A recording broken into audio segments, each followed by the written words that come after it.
توجپرومبانک یکی از دو بانک بسته شده در تاجیکستان اموال خود از جمله فیلیال‌های بانک را به فروش گذاشته است. مشتریان بانک بسته شده میگویند بیشتر از یک سال است برای گرفتن مبلغ سرسانند، اما کسی به مشکلشان رسیدگی نمی‌کند. نیمه دوم ماه مارس مقامات گفتند که به پرداخت پول یا پس‌اندازی مشتریان توجپرومبانک و فنون بانک آغاز کردند، اما مشتریان بانک میگویند زیاد از یک سال می‌شود که نه تنها فایز بلکه مبلغ اساسی خود را نمی‌توانند از مسئولان توجپرومبانک دریافت کنند.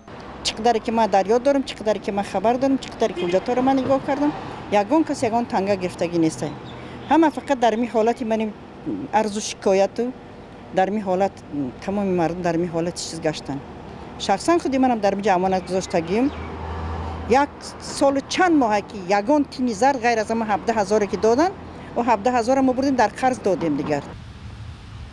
هفته روان گروه امانتگزاران توجپرومبانک با مقصد پیدا کردن راه‌های برگرداندن امانت مشتریان کمیته قرضدهان از حساب پس‌انداز گزارندگان را تأسیس دادند، اما مسئولین کمیته مذکور میگن ظاهرا کاری از دست آنها ساخته نیست. هیچ یگان چاره نیست. در این مملکت ما چقدر تشکیلاتایی که نبود نسبت به همه بانک‌ها دخلدار بود، هیچ یگان طلبات ما را قانع نگرداندن. این عرض و شکایتایی کردیم بی‌فایده.